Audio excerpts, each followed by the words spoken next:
Okay, so now we have a scatter plot. The next question is, how close to a linear form is this? And the way we figure that out is we calculate the correlation, or R. So this is the expression for the correlation. So it looks very complicated. We're just going to do it step by step using the calculator. And the way we'll do that is with a table.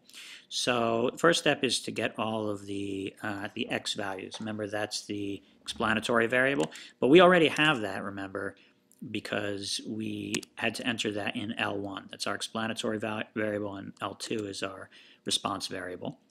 So we have that. So now we have to calculate the mean and the standard deviation, so we can put it into this expression, which says take each explanatory variable and subtract from it the mean and divide by the standard deviation.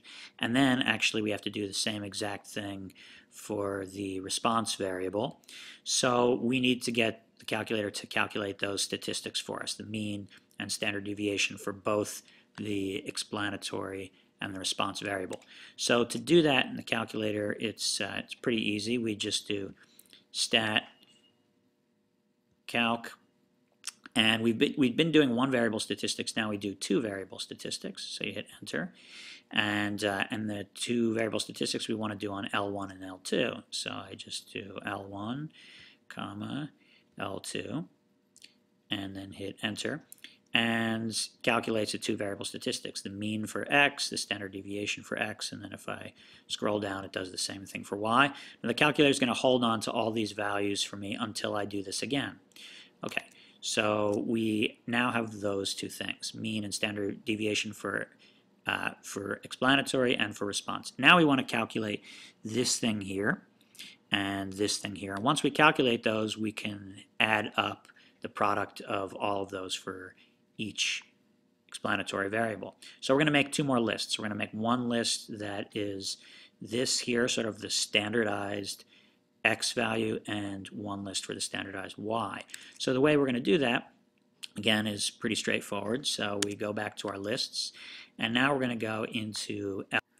So we're at L3, and we're going to hit enter, and we're going to enter in the formula for L3. And remember, that formula is going to be the explanatory variable minus the mean of the explanatory variables divided by the standard deviation for the explanatory variables. So to do that, we're going to say, let's make L3, we'll put two parentheses, you'll see why in a moment. So the explanatory variable is whatever's in L1. So I do L1 minus, and I want to subtract the mean for L1. So to get to that, I click on variables and then statistics, which is 5. And once I do that, I can see number 2 is the mean for x, so I'll just click 2, and that enters it for me. And then I'm going to divide by the standard deviation for x. So again, I do variables 5, and standard deviation is 3. And then I close, and then I hit enter. And in list 3, it's just done this calculation here, this, for every single explanatory variable. Then I'm going to do the same thing for list 4, but with my y variables. So I do enter, I'm going to do two parentheses, and I'll do second list 2, because list 2 had the response variables, minus the 5 statistics for the standard deviation for y, I can see as 5, so I have 5 again, parentheses, divided by, oh, that was the mean for y, I think I said standard deviation, divided by variable 5, and standard deviation for y is 6.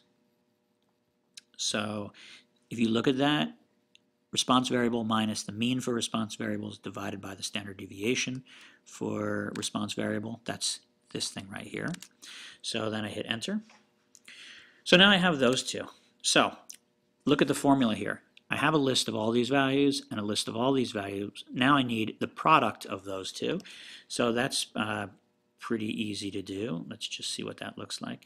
So now I need the product of those two. So I go back to my calculator, and guess what I'm going to do? I'm going to go to list 5 and enter. I'm going to make list 5 just the product of those. That's L3 times L5, L4, sorry. hit enter, does it for all of those. Now we're almost done. Now, now that we have that, we want to, let's see if I can close this. We want to sum all of those values, and then whatever that sum is, we want to multiply that by 1 over 1 less than the total number of variables that I have. So we're going to actually do that on the home screen. So to get back to the home screen, you just do second quit. And the only thing is, I don't remember how many variables there were. I don't know what n is. So if you forget something like that, you can always just go back to variables and then 5 for statistics, and then number 1 is n. So I just hit 1 and then enter, and it says, oh, there were 16 of those. Okay, great. So I want to do 1 divided by 16 minus 1. So let's just enter this here. So I'll do 1 divided by 16 minus 1. It's really just 15, but I want to keep it like this so we can see it exactly. So 1 divided by 16 minus 1 times, and now I want to do the sum of these.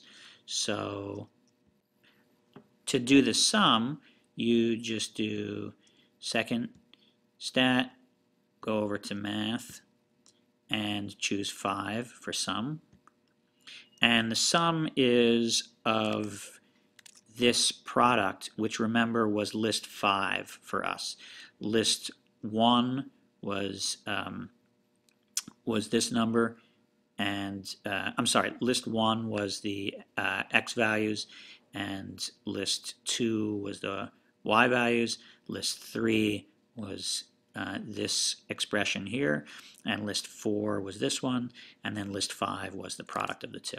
So I'm going to do the sum of list 5 like this, and then I'll hit enter, and it'll give me my correlation, which is 0.89. So that's actually a very strong correlation. Closer to 1 means better. 1 means perfectly all your data points fall on a line. So 0.89 is very, very good. It's positive, which means it's a positive association, but we knew that because looking at the graph we could see that it was a positive association. So I know there's a lot of steps there, but if you kind of keep this table in front of you, you can sort of see how to do that. And we're not going to be doing this that often, but I do want you to see how it's done. So that's it.